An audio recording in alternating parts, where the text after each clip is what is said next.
This will be lesson 3, linear growth and decay. The learning goal for this one is to look into what are common differences dictated by the letter D, to see how a sequence can grow or decay in size by its common difference, and how linear growth can be linked with simple interest is what we learned in financial arithmetic. The success criteria is to find the common difference of a sequence, to know if a recurrence relation is linear by its properties, and to apply a recurrence relation in a real-life monetary example.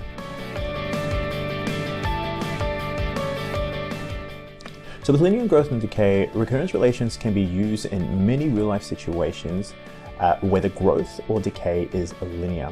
There are two different types we will look at, starting with linear growth and decay. Linear models have a fixed amount that we add or subtract from. This is what's called the common difference. And to find the common difference, all you do is, within a sequence, grab any term and subtract the previous term.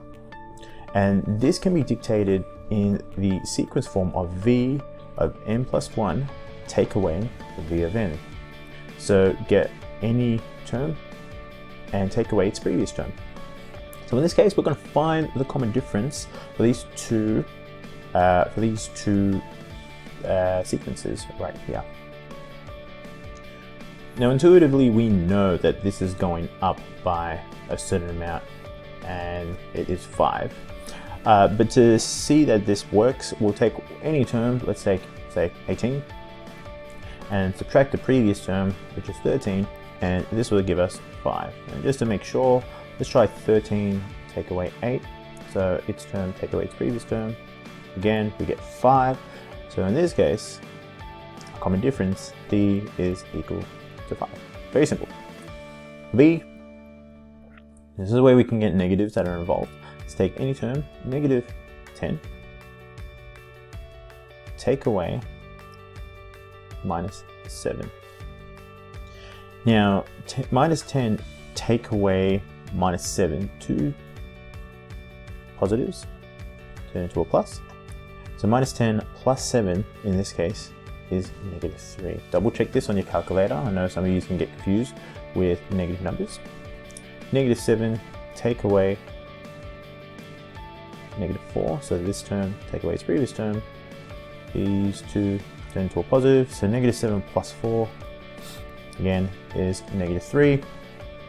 So our common difference in this case is negative 3. And when a common difference is negative, just means it's going down from left to right. A bit confusing because it's starting with a negative number and we keep going negative, that it is going down. So it's considered as linear decay, where A is called linear growth. And we can see this when we want to see if a sequence is a linear type of sequence, whether it's growth or decay. The coefficient, or the number that is in front of the v of n within the recurrence relation, is always going to be 1. And by it being 1, remember, when there's a 1 in front of a letter, it's technically invisible, so you won't really see it. When it's linear, when we graph it, we always get a straight line, and this is where the term linear comes from. When we graph it, it creates a straight line. It doesn't curve up or down, it just straight line up or straight line down. So linear growth, v of 0, our initial is going to be some number, a. We can always choose whatever number we want. And to get the next term, we get the previous term, and then we add a common difference. And we add when it is to do with growth. Okay, we're always adding a certain number. Now, technically, the coefficient of v of n is 1, so the number in front of the v of n is 1. So if you want to be technical with this, this should be the way you would read it. But as a common rule within mathematics, if there's a 1 in front of a number, you just leave it blank. You don't put that 1 there, you just leave it as v of n. And d is always going to be a positive number, as I said before. So let's take this example. Our starting amount is 22, and this is going to go up by 4. To get the next term, we get a previous term and add 4. So we start at 22 rather. We add 4, we go to 26, we add 4 again, 30. And because this is a consistent rate, it's going to be linear. It goes up in a linear fashion. Same thing with decay, same concepts, the number in front of the V of n is going to be a 1, the coefficient. But in this case, because it's decaying, it's decreasing, the common difference is going to be a negative. So this real life example, we'll start with, again, 22, but this time we'll take away 4. So we go to 22, to 18, to 14, to 10, etc. And this keeps going down in a linear fashion. So real life applications for growth, simple interest, and linear decay, flat rate depreciation. So something like a car depreciates in price over time at a constant rate. What will the price be in a certain amount of years' time after a certain amount of iterations? Let's look at these examples here. We've got these 3 recurrence relations, and we're going to state which of the above are linear models. So we're trying to look for which one has a coefficient of 1 in front of the V of n. In this case, V of 0 equals 15, V of n plus 1 equals V of n plus 5.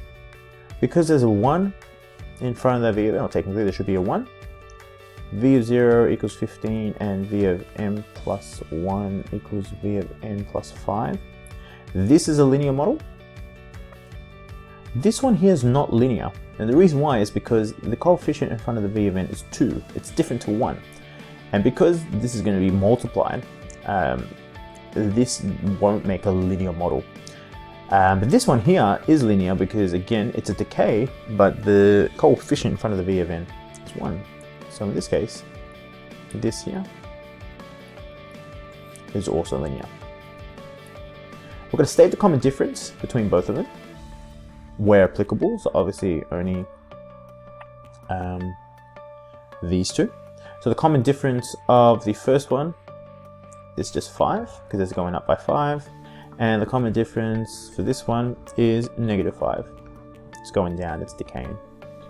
And C, find the V of 45. Now, in order to get V of 45, you need to get V of 44 and then add 5. But to get V44, you have to get V43 and add 5. And you notice that we run into a bit of a problem. Now, this is easy to do because we can just use a class pad calculator in order to work this out. Yeah, all right, I've got my trusty, that's what I was trying to say. I've got my trusty class pad calculator, gone into the sequence app, and within here, I've actually put both of the examples.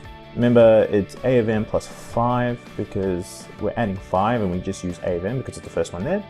And our initial amount is 15. But then in this one, I want to get both of the numbers up. So instead, I'm just use B of n when I insert this one in, which can be found here. Obviously, if you want to do 3, the third one, you would have to use C of n. You can only do 3 at a time. This one, it's B of n take away 5, because our common difference is take away 5, and our initial amount is 60. And remember, I've just gone ahead and I've put in a starting value of 0 and our end value of 45. If we're just trying to find V of 45, technically we don't have to start at 0. We can just start at 45 and end at 45. But just to see how this works, you can see that all of the first one will be going up by 5 and the second one will be going down by 5 until we get to 45 iterations, or the 46th term. Be very careful. In this case, we've got 240. So V of 45 for the first one is equal to 240, and V of 45 for the second one is equal to -165. Now we're going to get into real life applications. Let's look at this example here. The following recurrence relation can be used to model a simple interest investment of $2,000 paying interest at a rate of 7.5% per annum. So this is the recurrence relation for it. Our initial is 2,000 and our V of n plus 1, so to get the next term, we get the previous term and we add $150. Where this $150 comes from is purely based on this 7.5% of what the initial amount is. If you were to work out 7.5% of 2,000, you will get $150. So So we're going to use this recurrence relation, V of n, is the value of the investment after n years. So V of 1 is going to be after the first year, V of 2 is after the second year, etc. And we're going to use this recurrence relation to find the value of the investment after the first 3 years, 1, 2, and 3 years. So for A, what we need to do is find V of 1. Now, just by default, I'm going to write V of 0. V of 1, so after 1 year, is just 2,000 plus 150. You should put dollar signs there. 150. V of 2 is just add another 150. And then V of 3, again, add another 150. Plain and simple. And this is how the simple interest investment grows within the years. When will the investment reach $2,750 in value? Now, we can see that if we add another 150 and we keep adding 150, we'll eventually get to 2,750. So this one's quite simple, and in fact, it actually happens at the end of the 5th year. So V of 5, because if you were to add another $300 to this, which is 2 lots of 150, that's another 2 years. So in this case, 2,750 will equal V of 5. So the investment, therefore, investment will reach $2,750 after 5 years. Now, you don't say at the start of the 5th year, because you can't assume that the interest will be paid right at the start, but we can guarantee that it will be in the account at the end of the 5th year, hence why we used the word after. In the above example, D was represented in the recurrence relation as $150 being added to the investment each year, which is what I previously showed you how that amount came into the recurrence relation. Sometimes you're not given the recurrence relation or the specific value of D. Instead, you need to calculate the value. This can be done by using the formula. To get the common difference, you just find what the percentage is, which is dictated by R, put that over 100, and times it by an initial, which is kind of what I showed you how to do for the 7.5% on the 2000. But let's look at this one. A simple interest investment of $2,000 paying interest at a rate of 7.5% per annum can be modeled by what recurrence relation? Well, that's actually quite simple because it's the previous example. But to show you how we got that common difference, it's R, which is 7.5, over 100 times the initial amount, 2,000. And this is where we get a common difference of $150. So the recurrence relation can be written as, you always write what the initial is, V of 0 is equal to 2,000. And if it's recurrence, you write V of n plus 1 is equal to V of n, and it's either plus or minus depending on what the common difference is. In this case, it's plus $150. A car was purchased for $18,500. It depreciates at a flat rate of 10% per year. Write a recurrence relation to model this situation. So we don't know how much it's going down by as an actual whole value, but what we do know is to get that common difference, we need to find 10 over 100 times the initial. And that's just using that formula here, because our R in this case is 10%. But there is this key word called depreciation. And what we don't know is when we get our common difference, in this case, 10% of $18,500 is 1,850. It's easy to assume that this is going up by $1,850 because it is a positive answer, but the fact that it says depreciates means a common difference technically should be a negative because it's going down by this amount.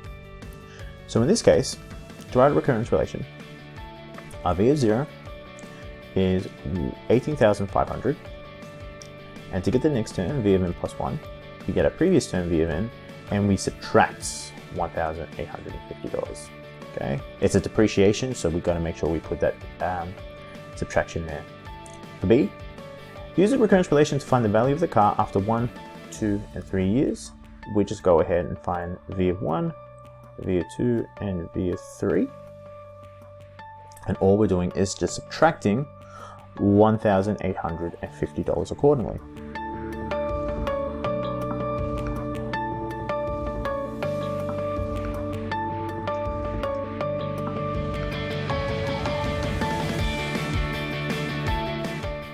And that's just subtracting $1,850 from the initial, from V0 to get to each year. Then for C, how long will it take for the car's value to depreciate to 0? All you need to do is to pop this into your calculator, put this recurrence relation in, and just see when it reaches the amount of $0 or when it gets past that amount. But because we know it's going down by 10%, it's pretty obvious that this is actually just going to take 10 years. Because it's going down by 1/10 of the price, or 10% each year.